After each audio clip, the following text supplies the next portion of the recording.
Revolution India channel पर आपका हार्दिक स्वागत, अभिनंदन। मैं हर बार आपको किसी न किसी ऐसी शख्सियत से आप सबको रूबरू कराता हूं। तो आज हमारे साथ मौजूद हैं श्री धर्मपाल मलिक जी, रिटायर्ड डायरेक्टर आकाशवाणी जी। आपका हार्दिक स्वागत, अभिनंदन डॉक्टर साहब। धन्यवाद आपका भी, आपके चैनल को भी मैं बधाई देता हूं और शुभकामनाएं देता हूं कि ये चैनल जो है आम जनता की को जागृत करने के लिए, चाहे वो हमारी संस्कृति है, चाहे हमारे प्रदेश का चौमुखी विकास के बारे में बात करते हैं, चाहे मजदूर, किसान, विद्यार्थी, सबकी समस्याओं को आप सामने लाते हैं, इसके लिए आपको बहुत बहुत बधाई। आभार सर, बहुत बहुत धन्यवाद। मैं आप सबको बताना चाहूँगा, एक ऐसी शख्सियत जो सांग की विधा को जिन्होंने जिया है, जिसकी बारीकियों को ये अच्छे से बखूबी जानते हैं, और हमारा सौभाग्य है चौधरी रणवीर सिंह विश्वविद्यालय में इंटर जोनल यूथ फेस्टिवल चल रहा है, तो और जजेस के रूप में हमारे साथ मौजूद हैं। सांग की विधा के बारे में आप बताइए, किस प्रकार की ये विधा है जी? ये सांग जो विधा है ना, ये हमारी हरियाणवी लोक संस्कृति का एक महत्वपूर्ण अंग रहा है और मैं उम्मीद करता हूँ आने वाले समय में भी हमारा युवा वर्ग इसके प्रति जागृत होगा, इसको समझेगा। और मैं यूनिवर्सिटी को बधाई देता हूँ कि उन्होंने सांग विधा को भी इस इंटर जोनल प्रतियोगिता में रखा है। सांग जो है ना, एक ऐसी विधा है जिसमें आप देखेंगे कि सभी तरह की जो लोक संस्कृति की महत्वपूर्ण अंग हैं वो इसमें शामिल होते हैं, चाहे वो निर्देशन है, चाहे एक्टिंग है, चाहे कॉमेडी है जी, चाहे आपकी समस्याओं को ठीक प्रकार से प्रस्तुत करना है। पहले ज़माने में, मैं अपने बचपन की बताऊं, मैंने सन 60 से सांग देखना शुरू किया और मेरा सौभाग्य है, मैंने पंडित मांगेराम जी के बहुत सांग देखे हैं। पहले हमारे समाज में सांग को गौशाला का चंदा इकट्ठा करने के लिए, जोड़ों तालाबों की खुदाई के लिए, स्कूलों की इमारत बनवाने के लिए, या कोई भी साझा कार्य होता था ना, उसको एक तरफ तो हम मनोरंजन कराते थे और मनोरंजन के माध्यम से सांग के द्वारा एक लोगों को प्रेरणा भी देते थे कि हमारी लोक संस्कृति कितनी अच्छी है। और ये जो सांग की अलग अलग पटकथाएं हैं, ये हमारे ऐतिहासिक पृष्ठभूमि को भी बताती है, उस समय का जनजीवन कैसा था, हम लोगों की मानसिकता कैसी थी, और मनोरंजन का केवल यही साधन होता था हमारे गांव देहात में, और दूसरा कोई भी साझा कार्य करने के लिए धन जुटाने के भी एक माध्यम था सांग। और मैं तो ये समझता हूँ कि हमारा दुर्भाग्य है कि आज इस वक्त जो सांग विधा है वो प्राय लुप्त हो चुकी है।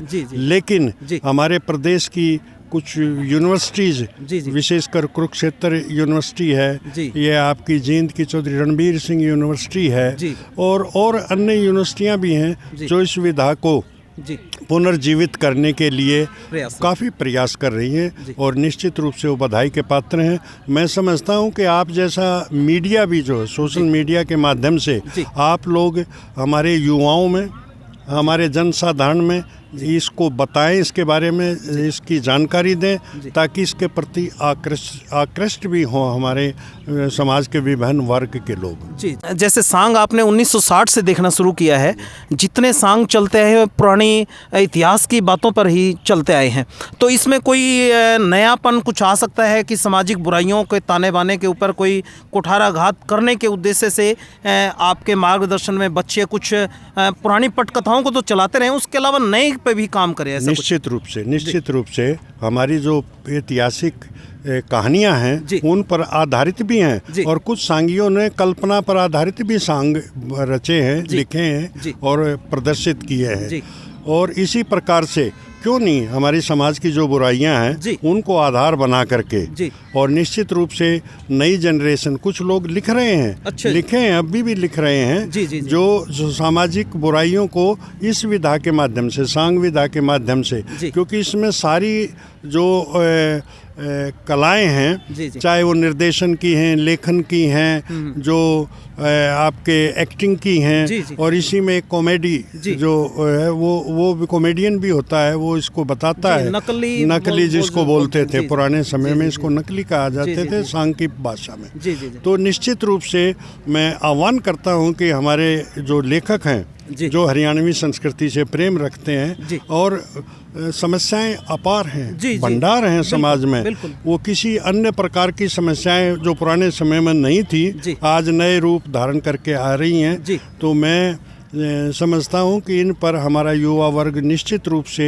ये लिखे और इस प्रकार के जो कला, मैं बड़े दावे के साथ कह सकता हूँ कि मैंने जो यहाँ सांग देखे हैं 2 जी, दिन में, जी, जी। वो हमारे बच्चों में बहुत प्रतिभा है, जी। इसके प्रति आकर्षण भी है और निश्चित रूप से ये भविष्य के बहुत अच्छे कलाकार होंगे और हमारी जो लोक संस्कृति के संरक्षण प्रसारण में वो निश्चित रूप से एक महत्वपूर्ण भूमिका निभाएंगे। जी। अंतिम सवाल, क्योंकि कल मैंने भी एक सॉन्ग देखा था एसडी कॉलेज नरवाना की बच्चियों ने, बेटियों ने बहुत सुरीले ढंग से, बहुत बांध कर, जमा कर उस सॉन्ग को प्रदर्शित किया। वास्तव में रोंगटे खड़े कर देने वाला विषय था और उसमें सबसे नई चीज़ जो निकल के आई, जो हमारे सिख जो धर्म के बच्चियां भी उसमें इन्वॉल्व थी और उन्होंने इस सॉन्ग की विधा को जीने का प्रयास किया। तो अंतिम संदेश सांग विधा के और बच्चों को जो इस फील्ड में अपना भविष्य बनाना चाहते हैं आपको मैं बताऊं, पहले समय के जो हमारे सांगी थे ना, सांग का प्रदर्शन करते थे, मंचन करते थे, उसमें केवल पुरुष ही होते थे और जो महिलाओं का जो रोल था, भूमिका थी, वो पुरुष ही वो जनानी ड्रेस पहन के, जनानी वेशभूषा में उसका करते थे। मैं भी निश्चित रूप से जब मैंने ये सांग पहली बार कुछ समय पहले देखा कि लड़कियां निश्चित रूप से वो बधाई की पात्र हैं, उनके जो कॉलेज हैं वो, उनका जो प्राचार्य हैं, सभी बधाई के पात्र हैं कि इस तरह का प्रयास किया और निश्चित रूप से मैं बहुत प्रभावित हुआ। उन लड़कियों का सशक्त अभिनय था और उनमें आत्मविश्वास भरा हुआ था और निश्चित रूप से ये एक अच्छा संदेश हमारे समाज के लिए होगा।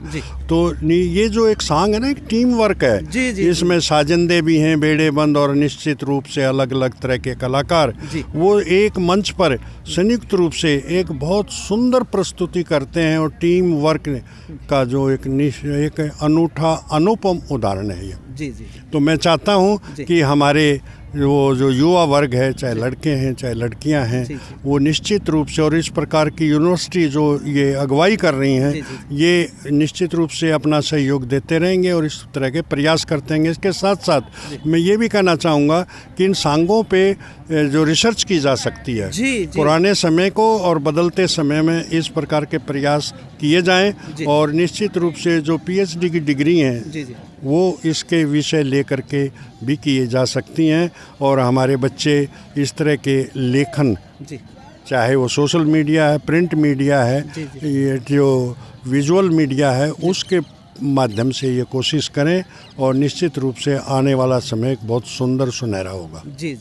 मैं दर्शकों को एक विचार के साथ छोड़े चलता हूं, क्योंकि हमारे साथ मौजूद थे धर्मपाल जी, पूर्व निदेशक आकाशवाणी, और इन्होंने बहुत अच्छा एक विचार, एक मंथन सभी विश्वविद्यालयों के लिए, सभी सरकारों के लिए, सभी लोगों के विचार के, समाज को एक ऐसा विषय दिया है कि इस पर निश्चित तौर पर विचार किया जाना चाहिए। किस प्रकार से हम अपनी सांस्कृतिक धरोहर को, किस प्रकार से हमारी संस्कृति को संजोए रख सकते हैं। तो निश्चित तौर पर आप सबके लिए मंथन का विषय है और इस धरोहर को बचाए रखने के लिए आत्मचिंतन करने का भी विषय है। आपको फिर किसी अन्य शख्सियत से मुलाकात करवाएंगे रिवोल्यूशन इंडिया के साथ। मैं वेद प्रकाश पांचाल, धन्यवाद।